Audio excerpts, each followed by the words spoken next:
Hello বন্ধুরা, তো তোমরা সবাই কেমন আছো? আমি আবার ব্লক পয়েন্টে তাপস। তো দেখতে পাচ্ছ ব্লক পয়েন্টে আমাদের রানাঘাটের ঐতিহ্যপূর্ণ 300 বছরের ওপরে মহিষমর্দিনী পূজা। তো সরাসরি দেখতে পাচ্ছ আরতি হচ্ছে। ও খুব সুন্দর লাগছে মায়ের মুখটাকে।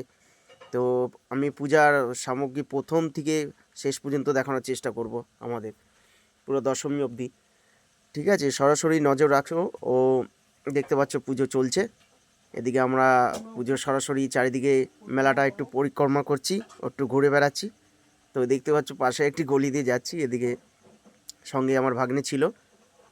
তো মেলাটা দেখতে পাচ্ছ, এদিকে প্রচণ্ড ভিড় ও প্রচুর মানুষের একটা সমাগম হয়েছে।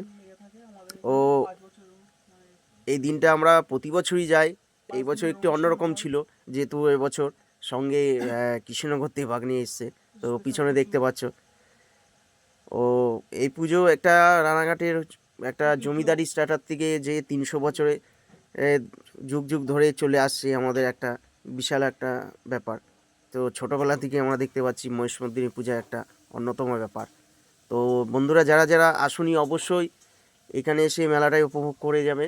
প্রতি বছরই হয় আমাদের এই ফাল্গুনী এই তিথিতে। তোমরা অবশ্যই রানাঘাটের এই মহিষমর্দিনী পূজা যে মেলাটা এসে ঘুরে যেতে পারো, দারুণ লাগবে। ও রানাঘাটে যারা যারা দেখছো অবশ্যই ভিডিওটা কেমন লাগে অবশ্যই কমেন্টে বলবে।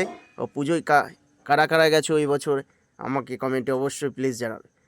ও এরকম ভিডিও পেতে আমার চ্যানেলে অবশ্যই সঙ্গে থাকবে। চ্যানেলটা প্লিজ একটু নতুন সাবস্ক্রাইবার হিসেবে চ্যানেলটা সাবস্ক্রাইব করে পাশে রাখা বেল আইকনটা প্রেস করে দেবে। তো সঙ্গে থাকো। এদিকে মায়ের সরাসরি বিসর্জন আজকে নিয়ে যাচ্ছে, আমরা দেখতে পাচ্ছি। এদিকে মায়ের মুখটা একটু ভার দেখাতে পাচ্ছি যে প্রচুর লোকও এসছে সেদিনকে। আমি গতকালই গিয়েছিলাম। তো দেখতে পাচ্ছ সরাসরি এই আমাদের লাস্ট উইক অফ দেওয়া হয়।